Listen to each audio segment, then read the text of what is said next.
C'est ça, je pense que M. Émile avait plus préparé là-dessus. L'aspect pédagogique. Oui, ce programme-là, ce n'est pas un programme qui est en soi. C'est un programme qui s'insère dans la réforme qu'on vit actuellement. C'est pour ça que c'est important de le noter. On a beaucoup parlé des compétences transversales, on a fait beaucoup de blagues là-dessus. Il faut comprendre que ce programme-là, donc, s'inscrit dans une réforme.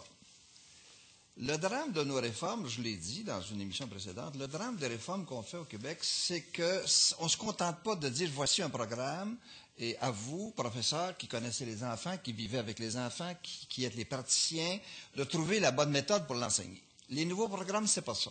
Les programmes que le ministère bâtit, c'est un contenu. On dit au professeur, voici le contenu et voici comment vous allez faire ça. Par exemple, la question de la posture professionnelle dont mon collègue parle. Bon, ça, c'est, au point de vue pédagogique, c'est ce qu'on appelle la pédagogie socio-constructiviste. Il fut un temps où, il y a encore actuellement, il y a d'excellents pédagogues qui disent ceci, les enfants ont besoin qu'en face d'eux, le professeur affirme un certain nombre de choses, que le professeur se prononce sur des choses. Ce que le programme nous dit ici, c'est que l'enseignant ne doit jamais s'exprimer. Il doit laisser les enfants dialoguer. Les enfants vont entre eux, imaginez-vous avec le peu de connaissances qu'ils ont, ils vont pratiquer le dialogue. Parce que ça, c'est mon collègue le soulignait tantôt. Une des compétences qu'on veut développer, c'est de pratiquer le dialogue. Les enfants, dans la classe, ils vont dialoguer. Ils vont se dialoguer de quoi? Bien, ils vont dialoguer de ce qu'ils connaissent. Et le professeur ne doit pas se mêler de ça. Pourquoi on fait ça comme ça? C'est que c'est le socio-constructivisme. On part du principe qu'on apprend de façon efficace que si on bâtit soi-même sa propre connaissance. Donc, les enfants doivent construire leur propre savoir. Mon vieil ami Jean-Paul Desbiens disait toujours dans une formule qui a fait image, Jean-Paul disait ceci, l'école c'est un raccourci. C'est un raccourci qui fait que en 12 ans, les enfants doivent apprendre ce que l'humanité a appris depuis des millénaires. C'est ça le rôle de l'école. Jean-Paul Desbiens disait, s'il faut qu'il commence à réinventer le monde à chaque année, on n'en sortira jamais. Bon. Alors, réinventer le monde à peu près continuellement, c'est le socio-constructivisme qui est partout présent à l'intérieur de ça. Et ça a commencé avec cette fameuse théorie des compétences. Bon, vous avez entendu parler des fameuses compétences transversales. Mais c'est rien de nouveau. Depuis que le monde est monde en pédagogie, et c'est simple à comprendre, il y a toujours deux dangers qui guettent la pédagogie. D'une part, les connaissances. Est-ce qu'on doit avoir beaucoup de connaissances? Il y a des systèmes pédagogiques qui disent ce qui compte, c'est d'apprendre beaucoup de choses. Ça, on appelle ça des systèmes encyclopédiques. C'est le danger qui guette un système scolaire où on dit il faut apprendre beaucoup de choses par cœur.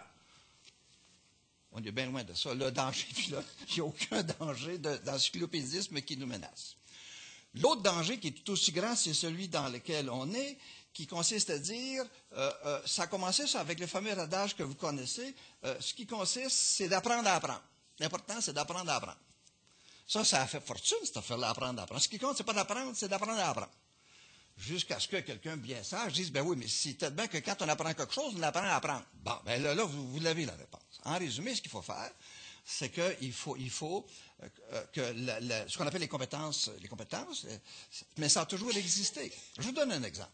Quand autrefois, on apprenait aux enfants l'orthographe, le vocabulaire, la dictée, la grammaire, bon, on n'a jamais appris ça parce que c'était juste des connaissances. La preuve de ça, c'est que l'enfant, pendant la semaine, apprenait du vocabulaire, de la grammaire, de l'analyse. Et qu'est-ce qu'il faisait en fin de semaine? Il faisait une rédaction. C'était quoi une rédaction? C'était une compétence. Dans le fond, c'est quoi écrire une rédaction? Une rédaction, c'est de prouver qu'avec les mots, les connaissances qu'on a, on peut les utiliser pour faire quelque chose. C'est ça une compétence, c'est d'être capable, avec ce qu'on a appris, de faire quelque chose. Bon. La question des compétences transversales, ce qu'on nous a présenté comme quelque chose de tout à fait nouveau dans ce beau tableau que j'appelle un planétarium. Bon, on pourra le montrer à un moment donné à la télévision, le beau tableau. Mais c'est quoi des compétences transversales? Je vais vous donner l'exemple. Un exemple très simple. Par exemple, une des compétences transversales, c'est se donner des méthodes de travail efficaces. On appelle ça une compétence transversale parce que c'est une compétence qui vient des apprentissages de chaque compétence. Et c'est une compétence qui est transversale parce qu'elle traverse l'ensemble des matières. Donc, se donner une méthode de travail, ça veut dire qu'il faut que je sache travailler en français. Alors, si je me donne une méthode de travail, ben, je vais être meilleur en français, en mathématiques, etc. Mais ça, c'est vieux comme le monde. C'est pas une découverte qu'on fait là.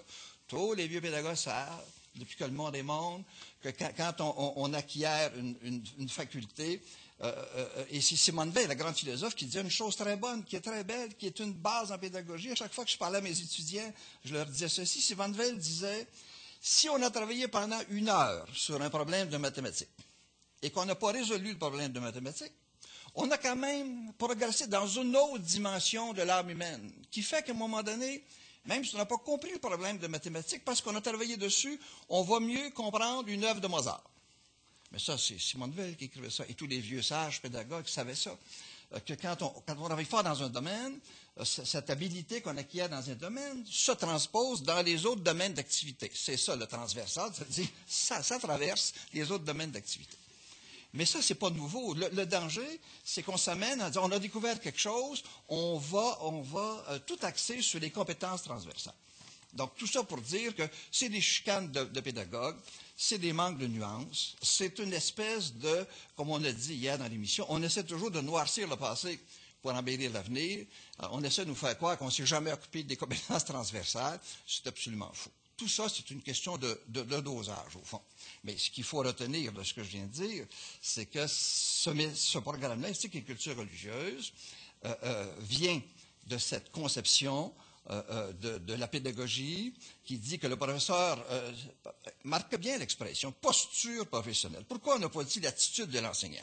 Pourquoi on ne dit pas l'attitude de l'enseignant? Parce que si on dit ça, tout le monde va comprendre. Donc, à ce moment-là, on dit, on va parler de la posture professionnelle. Ah ben là, c'est quelque chose de nouveau.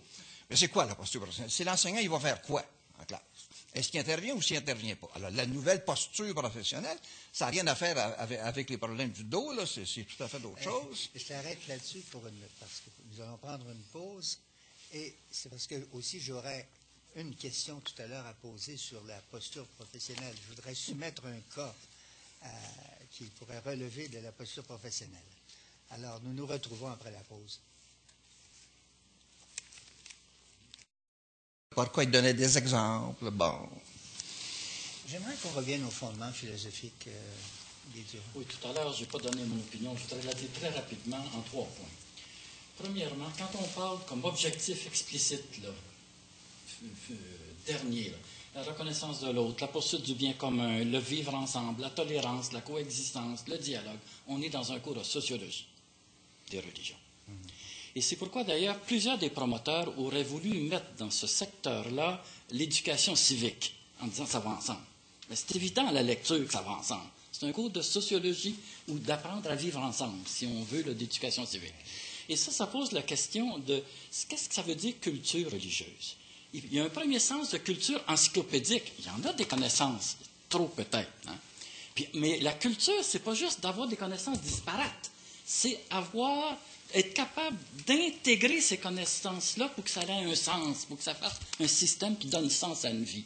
Ça, à mon avis, c'est pas là. Et ça m'amène à ma deuxième remarque. Pour moi, il y a dans ce cours-là, dans ce programme-là, une espèce de réduction du sens de l'éthique. Apprendre à vivre ensemble.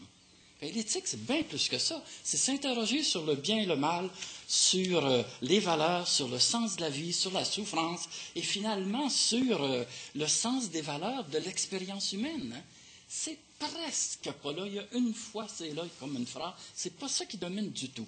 Et ça remet en cause, ma troisième remarque, aussi le sens du religieux. Parce que ce qui est présenté comme religieux, c'est beaucoup plus d'offrir, de décrire, de faire connaître des signes, des symboles. Tout est morcelé de plusieurs religions, mais ça ne nous donne pas, encore une fois, le cœur de ce qu'est la religion. Puis la religion, c'est, dans son cœur, c'est la foi en quelque chose ou en quelqu'un, ou la vision de l'existence là, qui nous dit quelque chose sur d'où on vient, qui on est et où on va. Donc, les grandes questions de la vie, à mon avis, c'est pas là. C'est que le cœur de la religion n'est pas là. Et Simone Veil, la grande philosophe Simone Veil, disait « Il faut être d'une religion pour comprendre celle des autres ». Alors, c'est ce que mon collègue vient de dire. Le cœur des religions, c'est se demander quelle est l'origine de la beauté du monde, quelles sont les valeurs de la vie,